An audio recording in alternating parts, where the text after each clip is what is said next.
I always ask you to grade what I say sometimes. I know I do it a bit much, but it didn't hit you. The fact that I feel like after 5 weeks, we shouldn't have to. I love the question, but do you get my drift? Mm-mm. We shouldn't be asking, do they deserve the benefit of the doubt? What should we be asking? What's really wrong? Well, because we've been playing sound a lot about what the difference is between this team in years past. And I'm getting accused for throwing guys under the bus. Like, that call bothered me. Well, you don't do that. Yeah. Because you don't hold the players accountable. That one's going to live with you for a while. I don't even know what I'll say. It's AI. I didn't say it. They played it in the morning, and I'm not going to hold the players accountable. By the way, congratulations to Natalie Nakasi. She is the new head coach of the Valkyries, the women's NBA team in with the Bay experience, Steiny, and hardware. Mm-hmm. Yeah, too. She coached at Las Vegas for the Aces as an assistant coach the last couple of years. And she's the new head coach of the Valkyries. Congratulations to her and the new organization. And that season is coming up, man. Just think about next that. Summer. Yeah, we can go to the Warriors and Valkyries. Not on the same night. We can go. The WNBA season usually comes after the NBA regular season and then before the following regular season. All right, let's go to Mike in Santa Clara. Let's talk about the 49ers running game. Mike. Hey, Mike, what's going on, man? Man, still working off that House of Prime rib last night. Oh, yeah. How was it? Yeah. Ooh, had to go with the King Henry, you know. There you go. Well, now, you got a little dessert. Yeah. Mike, help me out here. Last time I was at the House of Prime Rib, more than 2 decades ago, it was all you can eat. Did you order a second steak? Oh, hell no, man. But I should have. You know, it takes like a year to get a reservation in there anyway. So that's probably my bad move on not doing that. So. I guess it does for some people take that long. Good job, baby. I'll get in there tonight if I need. I'm kidding. There you go. Yeah, get in there at 5 o'clock, man. All right. Early bird special. All right. All right, guys. I just wanted to say, you know, I think this is going to be the game where we get ourselves back on track. I just want the Niners to run it down their throats, especially with how loud and how crazy, especially with another divisional game. This is our chance to get back into first place right now against the Seahawks.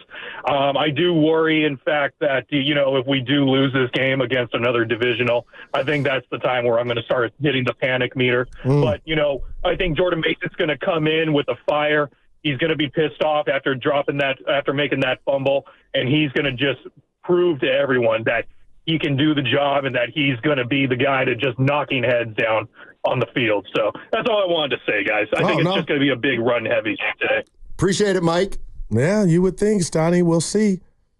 You never know. That's the one constant from Kyle this year, his approach on how he plans to attack. I know the first 15 are scripted, but how he plans to attack the Sea Hags. When we're asking what's wrong with the Niners or what's going on with the Niners, we just had Warren Moon on, and he said something that, to me, is just the way it is. And it's, why did Kyle call 8 passes in the first 9? Well, clearly he thought that they were going to try to stop the run, right? Yeah. And that's why he did it. He passed in the first 5 plays of the game. Maybe he thought, now, I don't know how that works. I mean, if you have a scripted play and they're playing the exact kind of defense that could, work against that particular play, do they go away from that play or do they still run it anyway? I've always kind of wondered that.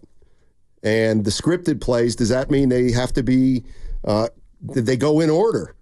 In other words, there's 10 scripted plays, and they go 1, 2, 3, 4, 5, 6, 7, 8, 9, 10. Yeah, last year, week 12, they were in Seattle with McCaffrey, fully healthy, Steiny.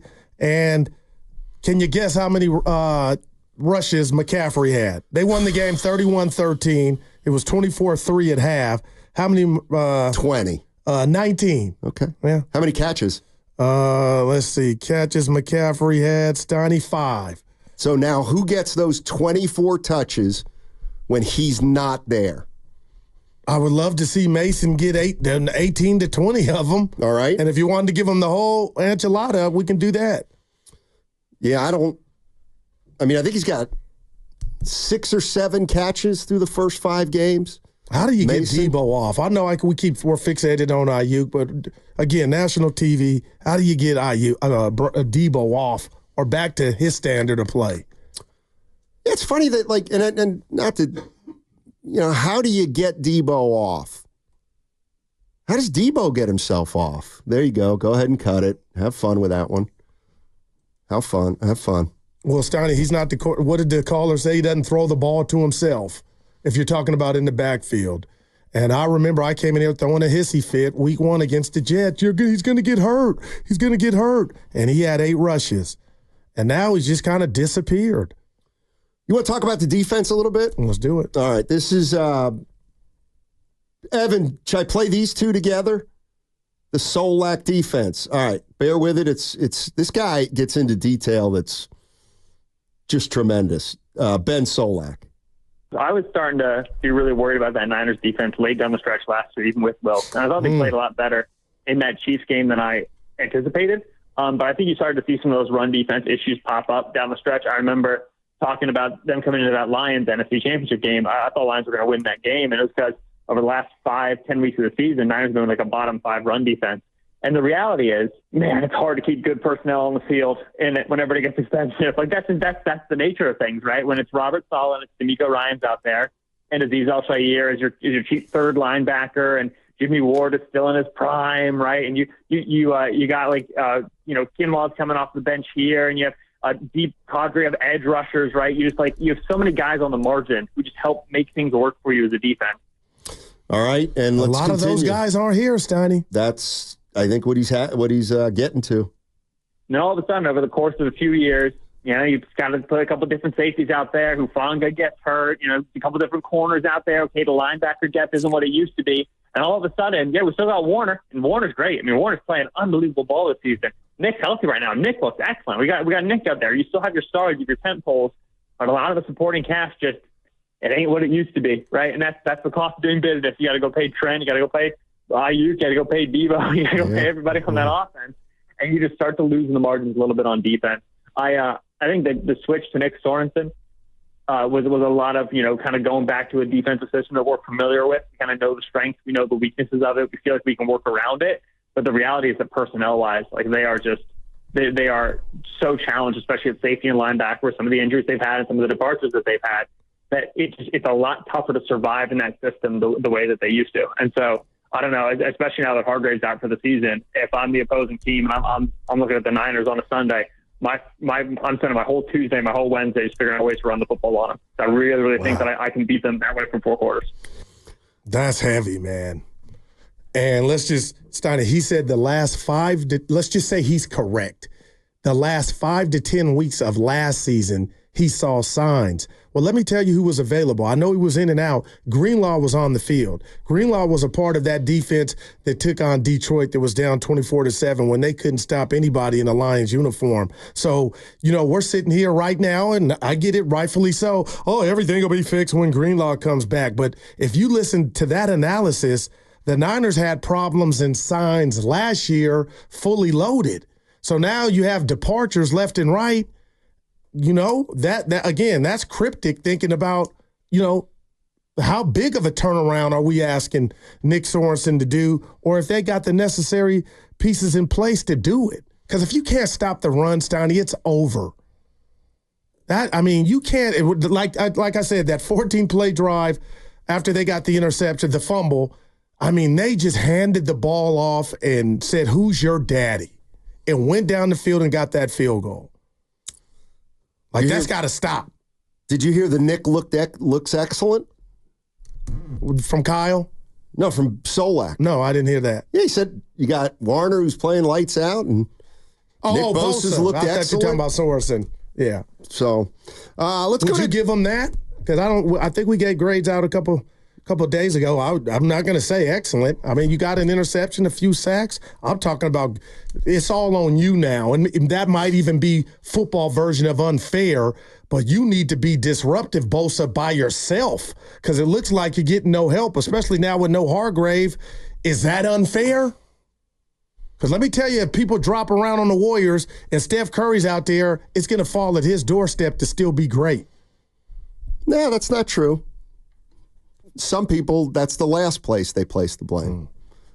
I mean, it just depends on. I mean, I think he's probably having a good year, but maybe they need him to do more. Or the pieces around him aren't picking him up. I don't know. I don't necessarily see they don't have Greenlaw, they don't have Hargrave. Should they have dropped off this much so far this season after 5 games? I don't know, but I agree that if you listen to that, you gotta. What you're hearing is, I don't think their defense is that great anymore. Yeah, and maybe it isn't. And I keep going to Baldy Sound joining the roast earlier this week, Steiny, I believe Tuesday, saying the Niners' identity was slow. They look slow. Yeah, and I don't remember that ever. And how are you going to be a great defense or a great offense if you're slow? Like, are you overthinking or you don't know what to do? And we kind of had fun with the Mooney Ward sound a couple weeks ago after the Minnesota game. Steiny talking about how he's being utilized. And I just got to believe, and I'm not blaming him at all, but I'm not saying he's playing Ronnie Lott style. But at the end of the day, if I'm not being utilized the way that I think my coach should be utilizing myself, maybe you're not going to get the best version of me. Well, and maybe Ward's got to just be better. I mean, I'm not saying that. I'm not saying he doesn't have to be. They all have to. Dylan's in Modesto. What's up, Dylan? How you doing? How you guys doing? Just to be honest with you guys, the 49ers offense this year is a little bit more stagnant than the other years, and the defense isn't as spectacular as it's been in other years. And the NFL, basically, I feel, is caught up to the 49ers, and tonight's kind of going to be a decider because we're getting deep into the season. So you got to see what's going on with what the team is this year, not in previous years. Exactly. And to be honest with you guys, the statistic is that they haven't made one team this year in the fourth quarter go 3-and-out. They have to stop that tonight. So, really? That's a hell of a pull. Oh, my. Wow. That's yeah. Hey, we got to double check that. Are you sure, Dylan? Yeah. I'm almost positive because, I gamble all the time, and I'm pretty sure. You guys go check it. All right. So go fact check it. We will. You guys have a great day, okay? You too, buddy. Thank you, Dylan. But would you be Appreciate shocked the call. at this point with how porous they played? No, I think to their standards, I would Steiny? believe it. Man. I would absolutely believe it. I gotta believe there's one in there, though, Steiny. Yeah, I don't know. I don't know. Big game, man. You're listening to 95.7 The Game, KGMZ FM and HD1 San Francisco. Always live on the free Odyssey app, Twitch and YouTube, powered by First NorCal Credit Union. 49er fans, how big's tonight's game? I do think, I'm willing to say that obviously, well, you tell me if you think this is obvious.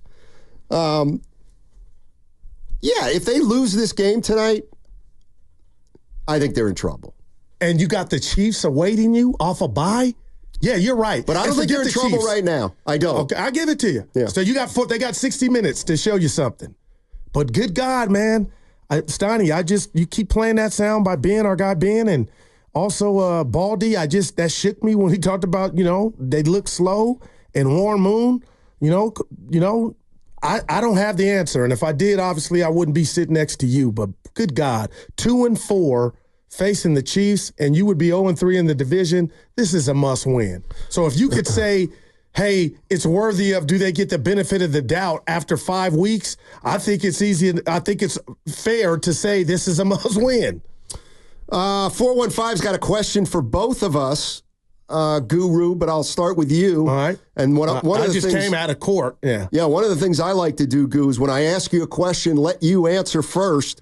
How ready are you to do a show Friday with a 2-4 Niners team? It would be pandemonium, and it would almost be to the depths of a funeral. There's no way they're going up here losing to Seattle. You've said that twice this year, and they've times. lost. They lost to Minnesota before I thought Minnesota was any good. But, Steiny, I would be, come on. You answer it. Now, you gave it to me. How would you respond? I'm not ready because I don't think they're going to be 2-4. Right. I think they're going to win. But if they were. We'll do it. We'll cross that bridge when we come to it. What about Purdy scrambling? Let's go to the legal. Now that's a fun. I hadn't heard. I love that one. Let's go to Greg Cosell.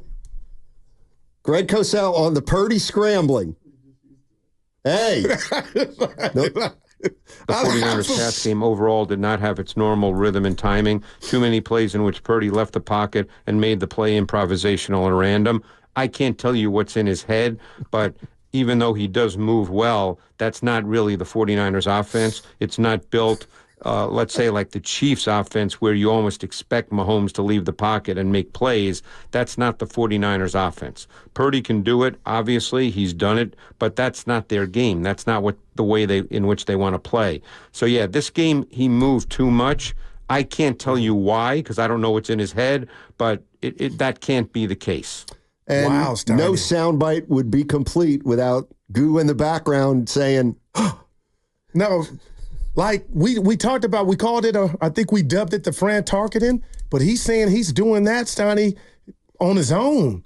And that's not what the Niner quarterbacks do, and it's not what Brock did last year. So he's, Steiny, maybe improvising a little too much, or if Brock was right here, I keep going to that, would he say, dude, I got to do that when my two guys ain't getting open? Like, wow, man. Steiny, and they caught him a couple times and wrecked a series. Yeah, I didn't really see that. No, well, they bumped him. They caught him. He lost 6 yards. Yeah, they got him, but I don't think he got his bell and rung. gets away. No, he skates, gets away, and throws the ball away. But if you listen to Cosell there, he's saying he's doing it on his own, kind of freelancing, random. Yeah, I don't know if I heard that. Yeah, that's how I took it. He said play it again.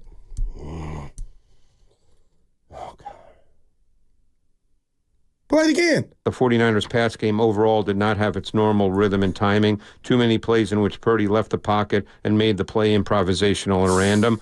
I can't tell you what's in his head, but even though he does move well, that's not really the 49ers offense. It's not built, let's say, like the Chiefs offense where you almost expect Mahomes to leave the pocket and make plays. That's not the 49ers offense. Purdy can do it. Obviously, he's done it, but that's not their game. That's not the way in which they want to play. So, yeah, this game, he moved too much. I can't tell you why because I don't know what's in his head, but that can't be the case. All right. Wow, Steiny. And I tried not to do it. That's good soundbite. I don't know if it's a wow, but all right. Why do you think he's doing it? Because he probably thinks he's under duress. And he's got to make a play. Maybe he's trying to do a little too much. I don't know. Or guys, to defend him here, guys aren't open. Think about that. Well, that's a fact. We got a separation issue, perhaps. Bruce is in San Jose. What's up, Bruce? How you doing, man? I'm doing great, thank you. Sure. Hey, I just, you guys have been talking about they're better than their record, the Niners, but I'm looking at their two wins came against AFC East team that traveled to them. I hear you. That's just kind of the way I look at it. It might have been a little different if they had to travel back east on one of those wins at least. So, just want to bring that topic up and take comments off the air. Thank you. Yeah, no, they got pointed out they beat two. Well, you play who's on your you play who's on your schedule, and they had to come here. Yeah, the Jets stink. Hey, listen, that's what makes sports talk radio what it is. The Niners are 2-3, and you could say they haven't played anybody. They're still 2-3, and look at their wins over the Jets and the Patriots. Give me a break. That's fair. But they handled business in those two games, which they did not, the 3 losses. But, Steiny, I can't shake the Cosell question of, he said he doesn't know what's going through Brock's head, but, I mean, we'll be able to watch more tonight. But, man, I do wonder why we're starting to see him move a little bit more. And I know he's not listening to Sports Talk Radio, Brock Purdy, that is, saying, okay, I want to use my legs. We've all commended him and given him credit that he's not Jimmy Garoppolo. His legs are a weapon. But now I'm starting to wonder, you know, if it's hurting the play. If he thinks he can, you know, he's gotten away with a lot. We've talked about it, how uncanny it is for him to escape pressure and make linemen look like the police chasing. But yes, it sounds like you think Purdy's coming back to earth. No, not coming back to earth. Just as a facet to his game to where I always said, and you can back me up because you always do. We'll see. His best attribute is his Wi-Fi, his ability to read and get rid of the rock. Yeah, so maybe he's probably seeing something that we're not seeing. Or something that may not be there that should be there. Separation from the receiver. Yeah, exactly. It's never one thing. Send me to Santa Clara after Friday to ask Kyle why is he holding on to the rock too long. What? You have a credential. Use it. Adam in San Francisco. What do we got, Adam? How you doing, my man? My name is actually Mark Willard, not Adam. What's up, Willard? How you doing? So, not too good. I'm hearing all this talk about Brock Purdy, people bringing up numbers, but guess what? They're just numbers. And numbers are numbers, and numbers are numbers. But when I bring up these top 5 stats that talk about Brock Purdy, they're not just numbers. They're more than that. So we can all relax, stop talking about Brock Purdy, because we all know that Brock is better than most quarterbacks in the league. And if you don't want to accept that, then, well, I don't know what to tell you. It's not a sensation. I got to give him a 4, man. To do the great Mark Willard, he pulled it off, Steiny. How long you think he practiced that? Will, the best form of flattery is imitation, man. Oh, man. As someone that's scared of Willard. And you were this smiling, is where I so lay out. Listening. I'm not making any comment. I saw your chicklets. No. You were laughing. No, I wasn't. Willard, he was laughing. No, I wasn't. The cadence was pretty good. Not the voice, because the voice is so deep. The cadence is pretty good. No doubt. The cadence, Steiny, he hit it out too I liked when he said, the numbers are the numbers, except when they're my numbers. Then there's something like that. The cadence, but he nailed it. Yeah, he should have smoked a few more cigarettes. Yeah, we got some talent out there, boy. Oh, man. That was it. You were grinning, scared to laugh. The one lesson, my first lesson you ever taught me in radio. Oh, point to me. Laugh Don't into you the dare mic. point at me like that. No silent laughs. Laugh into the mic, son. Well, and that's you a were over there. special. That was pretty good, the cadence. Mark Willard checking in. Well, that was pretty good. We got to play it. that for him. If I could be honest, I didn't really hear the voice resemblance. That's why we said cadence. Yeah. When you do the retired guy, Woj, Grinny, the Warriors are at practice. That's my Woj. That's terrible.